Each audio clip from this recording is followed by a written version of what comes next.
Welcome back to our Health Spotlight now as we focus on the COVID-19 vaccine for the youngest kids. Riley started administering Moderna's shot today for children under the age of 5. The CDC signed off on Moderna and Pfizer's vaccines over the weekend. I want to welcome in Wish TV medical expert and former Surgeon General, Dr. Jerome Adams now. Good to see you in studio, Doc. Great to be here. What's the difference between the two different vaccines? Well, great question, and they are very different, more different than for any other age group. The Moderna vaccine for ages 6 months to 5 years old is a 2-dose vaccine. The Pfizer vaccine is a 3-dose vaccine. Why? Well, Moderna went on the side of efficacy. They went with a bigger dose, so it's about 4 times, 1/4 the adult dose, and so they were able to meet the FDA's bar with just 2 doses. Pfizer wanted tolerability, less side effects, meaning less fever, less malaise in a little kid, and so they actually needed 3 doses in order to get the same antibody response. So ultimately, parents need to decide, is my kid going to tolerate 3 doses, or we need to get them in with 2 doses with a little bit higher side effect profile? Right, the 3 doses for some parents of younger kids, that could be pushing it. And you're going to be fully vaccinated in 1 month with the Moderna vaccine, whereas with the Pfizer vaccine, it's 2 doses, 21 days apart, then 8 weeks later for the third. So it's 3 months to be fully vaccinated. Okay, so what went into the CDC and FDA's decision-making process here? Well, this is fascinating because if it weren't for Omicron, we may not have had these vaccines, even though people complain that it took so long.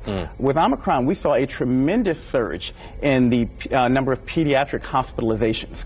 And what we also saw was that over half of the people who were hospitalized during Omicron in the 6-month to 5-year-old age group were people who had no other conditions. They weren't sick kids. They were healthy kids. And so the CDC said, gosh, this data is compelling. We've got kids who are being harmed. Also, 2% of the deaths that occurred overall in this pandemic have occurred in that 6-month to 5-year-old age group. Again, half of those kids healthy. And 2% may not sound like a lot, but kids shouldn't die of anything. No. It was the number 5 leading cause of death for that age group. Yeah, that's scary stuff, especially for parents of young kids, no doubt about that. How does the COVID vaccine compare to other vaccines that we give our younger kids? That's an interesting question. So when we look at the data, we know that more children have died from COVID prior to a vaccine being released than have died prior to any other vaccine being released. When we talk about the number of kids who are dying per year. So when people say, gosh, you're going too fast, or we don't do this for any other vaccine, they're right. We actually don't do this for any other vaccine. We've actually had vaccines available for meningitis, for chickenpox, for other diseases long before we've had to have these many kids die. Right. So I guess before we let you go, Doc, and we appreciate you coming in studio today on an important day, what would be your word of advice for parents out there who may be on the fence about this, especially when you're talking about kids that are this age, and I think that's understandable. Well, absolutely. So you and I, Father's Day yesterday, talking about our kids all the time. The first thing I would say is you shouldn't be ashamed to ask questions, and we shouldn't shame anyone for having questions about vaccines for kids.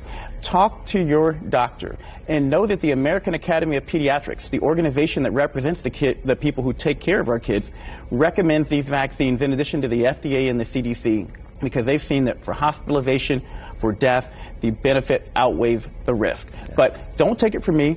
Take it from your pediatrician. Talk to your doctor. Make a good choice for you and your family. No doubt. Happy belated Father's Day, sir. Hey, thank you. Happy Father's Day to you, too. All right. And happy Juneteenth. There you go. And happy Juneteenth. Thank you very much. Alexis, we'll send it on over to you. All right.